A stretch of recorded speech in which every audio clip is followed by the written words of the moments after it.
Bollywood golden frame. इस कहानी में हमें बताया जाता है कि पेड़ों को काटना पाप है, पेड़ों को बचाया जाए, और इसी पर आधारित है यह कहानी।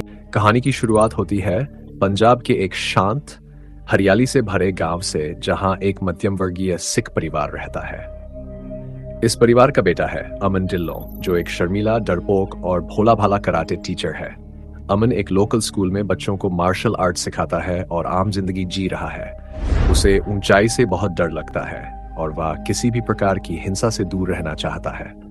अमन की मां बिंदु ढिल्लों एक सशक्त और दबंग महिला है जो अपने बेटे को साहसी और जिम्मेदार बनाना चाहती है।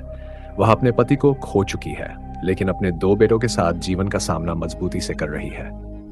अमन का छोटा भाई रोहित तेज तर्रार और समझदार है, जो हमेशा अपने भाई को सपोर्ट करता है।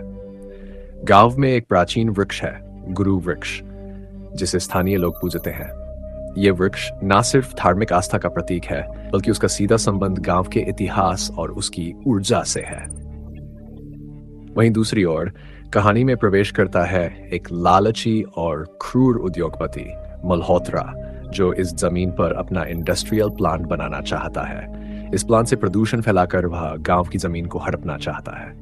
मल्होत्रा इस काम को पूरा करने के लिए बुलाता है एक भाड़े के विदेशी हत्यारे और बाउंसर जैसे दिखने वाले क्रूर विलेन राका को। राका, जो प्रदूषण और जहरीले तत्वों से शक्ति पाता है, उसे इस जमीन को अपने कब्जे में लेने का जिम्मा दिया जाता है। गांव वाले विरोध करते हैं, लेकिन डर और दबाव में आकर चुप की मां बिंदु ढिल्लों गांव की रक्षा के लिए सबसे पहले खड़ी होती है और अमन को भी कहती है कि वह गुरु वृक्ष की रक्षा करे। लेकिन अमन कमजोर है, उसे यकीन नहीं कि वह किसी से लड़ भी सकता है। वह न चाहते हुए भी मां के कहने पर उस वृक्ष की रक्षा करने पहुंचता है।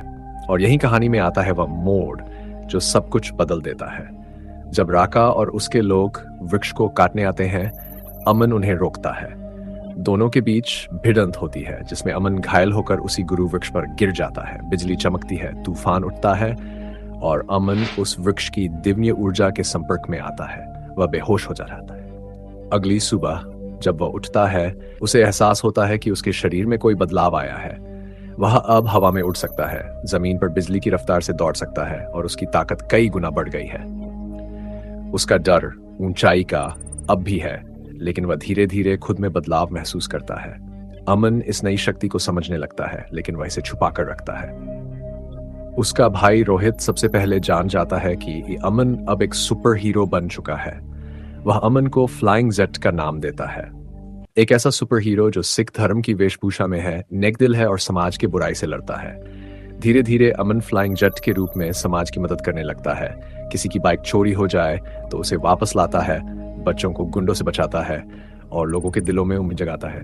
लोग नहीं जानते कि यह कौन है, लेकिन वह सुपर हीरो बनकर गांव और शहर में चर्चा का विषय बन जाता है।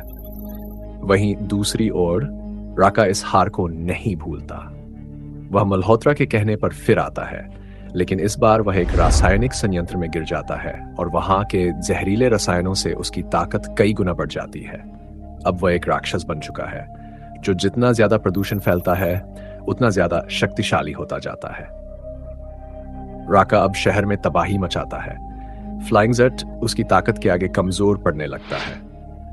अमन को न सिर्फ अपनी ताकतों पर भरोसा करना है, बल्कि अपने अंदर के डर से भी लड़ना है।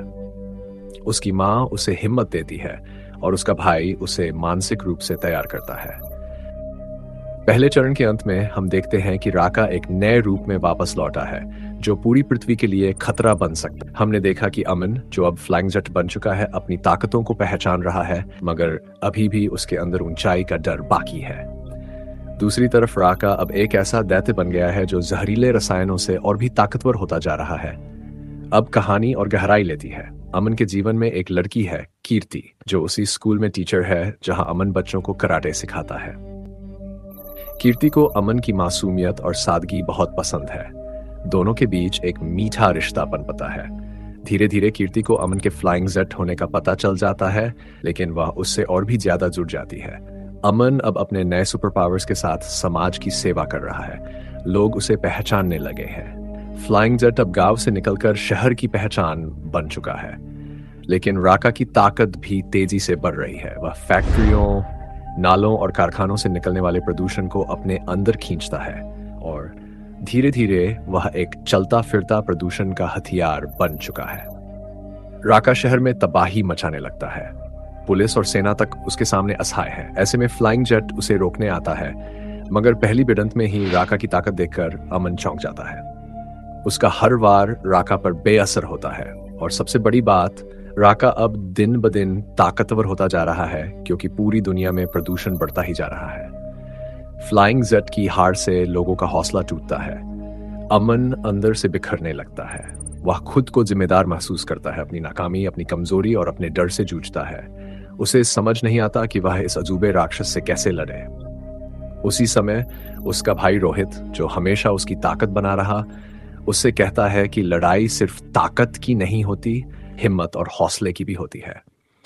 रोहित अपने भाई को मानसिक रूप से मजबूत बनाने की कोशिश करता है, लेकिन एक दिन राका अमन को कमजोर करने के लिए उसके घर पर हमला करता है। उस हमले में रोहित की मौत हो जाती है। यह घटना अमन की आत्मा को झकझोर देती है। रोहित की मौत उसकी सबसे बड़ी कमजोरी बनती है, लेकिन यही उसका सबसे बड़ा हौसला भी बन जाती है। कीर्ति, उसकी माँ और गांव के लोग उसे फिर से खड़ा करते हैं। अब अमन फैसला करता है कि यह आखिरी लड़ाई होगी। वह अपने गुरु वृक्ष के पास जाकर ध्यान करता है और खुद से अपने डर को खत्म करने की कसम खाता है। उसे अब ऊंचाई से डर नहीं लगता। वह उड़ना सीख जाता है। अब सच में वह फ्लाइंग जेट बन चुका है। फिर आता है वह निर्णायक मोड़, जब राका अब पृथ्वी के लिए खतरा बन चुका है। उसकी ताकत इतनी बढ़ चुकी है कि वह पूरे शहर को जहरीले धुआं गैसों से अमन अब उसका सामना करने के लिए तैयार है, लेकिन इस बार जमीन पर नहीं, बल्कि अंतरिक्ष में। क्योंकि राका की ताकत प्रदूषण से बढ़ती है, अमन उसे वहां ले जाना चाहता है जहां कोई हवा नहीं, कोई प्रदूषण नहीं, यानी धरती से बाहर, स्पेस में।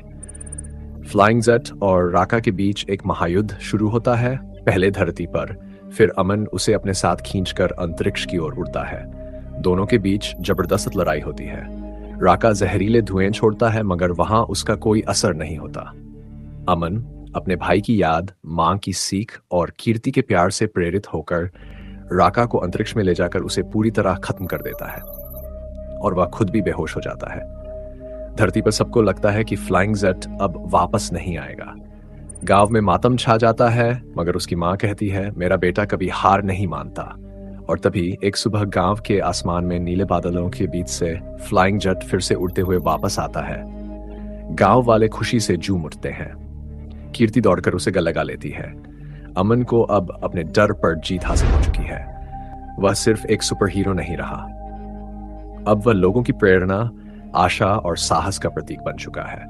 कहानी के अंत में हमें दिखाया जाता है कि गांव के बच्चे अब अमन से कराटे ही नहीं, बल्कि जिंदगी जीने का जज्बा भी सीख रहे हैं। प्रदूषण के खिलाफ जागरूकता फैल रही है और लोग अपने पर्यावरण की रक्षा कर रहे हैं। फ्लाइंग जेट अब सिर्फ एक इंसान नहीं, एक विचार है कि अगर दिल साफ हो और इरादा नेक हो तो हर कोई हीरो बन सकता है। अगर आपको ये कहानी पसंद आई हो तो लाइक करें, शेयर करें और चैनल को सब्सक्राइब जरूर करें। फिर मिलेंगे एक नई कहानी के साथ। जय हिंद।